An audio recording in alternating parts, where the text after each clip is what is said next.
Hi, I'm Xavier and I'm a financial broker. And today I'd like to talk about how to place a trade. Let's say you've chosen a stock or ETF you want to invest in, and you know you want to buy 100 shares. Now you've just got to place the order. If you're a novice investor, that may be trickier than it seems, because before placing that order, you have to choose the order type. Simply put, order types are just instructions to your broker about how to execute your trade. You don't need to know the complicated jargon or hand signals traders use on the floor of the New York Stock Exchange, but you should understand the basic order types and how they affect your trade. Let's first focus on the basics of how an order is placed, then on the three most common order types: market orders, limit orders, and stop orders. But first of all, how an order is placed. When you select buy or sell, your order is sent to your broker. That can be me. The broker attempts to fill it on the market.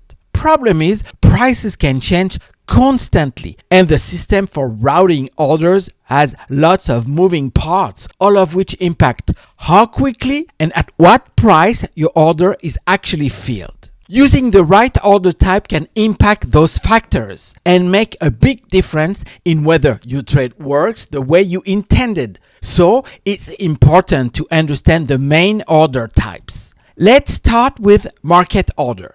The order type indicates that you want your order filled immediately at the next available price. This is the most basic type of order. You're basically telling your broker, I want to buy a stock and I want to buy it now.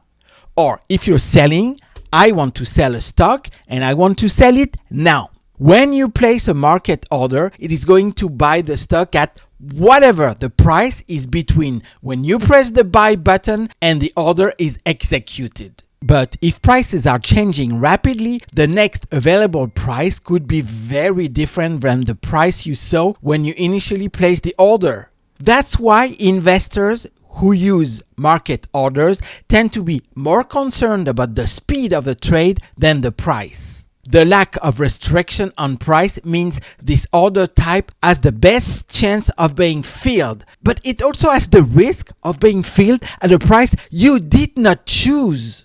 For example, say you place an order to sell a stock at $75, but if the price is plummeting and other investors are also trying to sell, the price could drop at $71 by the time your order is filled. Likewise, if an investor places a market order after hours, the price could be very different when the order is filled when the market opens.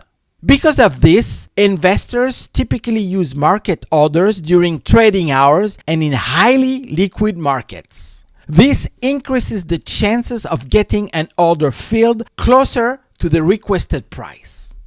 But if your priority is to buy or sell at an exact price, or even better, you may want to use a limit order instead. With a limit order, you specify a price and the order won't be filled until the stock can be bought or sold at that price or lower.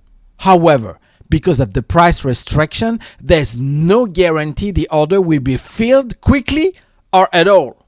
Investors generally use limit orders when they have a target entry or exit price and are willing to wait for the market to moving in their favor. Let's say, for example, that a stock is currently trading at $55, but you want to buy it at $50 or less. You could place a limit order to buy the stock at $50. The problem is that if the share never reaches the limit price of $50, the order will never be filled. If the stock does drop to $50 or below with enough volume available at that price, of course, the order will fill and you will buy the stock for $50 or less. The last order type is a stop order, which is actually just a market or limit order with an activation price that triggers the order. When the stock reaches the activation price, the order is executed according to its order type. You can use stop orders in various ways. You can use buy stop orders to buy securities when they reach the activation price. Or you can use sell stop orders when trying to limit potential loss in an investment.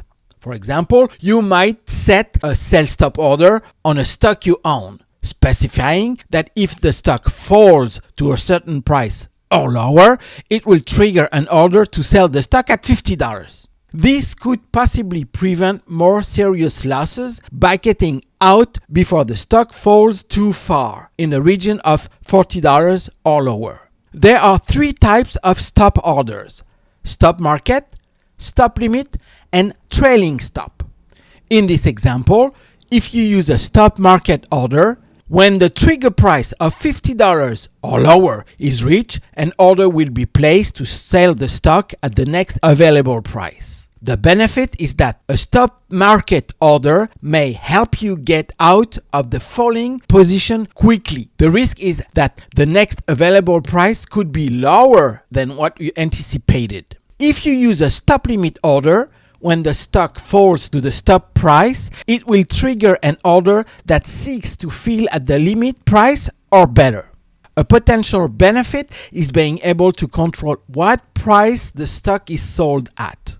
But there's also a risk of the stock falling so quickly that the stop is triggered, so the limit order is never filled because the stock has fallen below the limit price. You can also use a trailing stop order.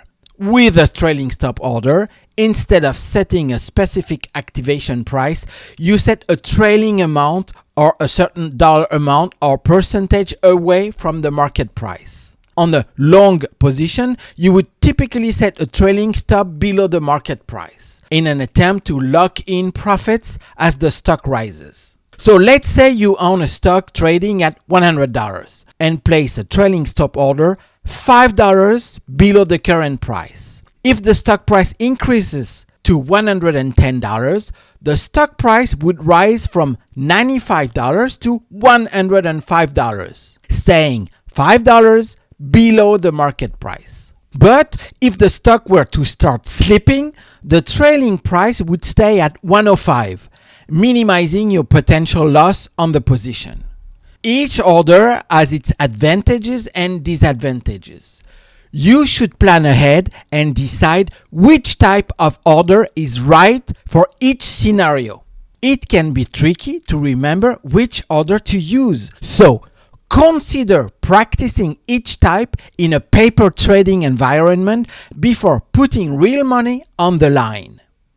If you want to know more about finances and trade, just leave a message or send me an email at xavier@myagency.com and I'll get back to you ASAP.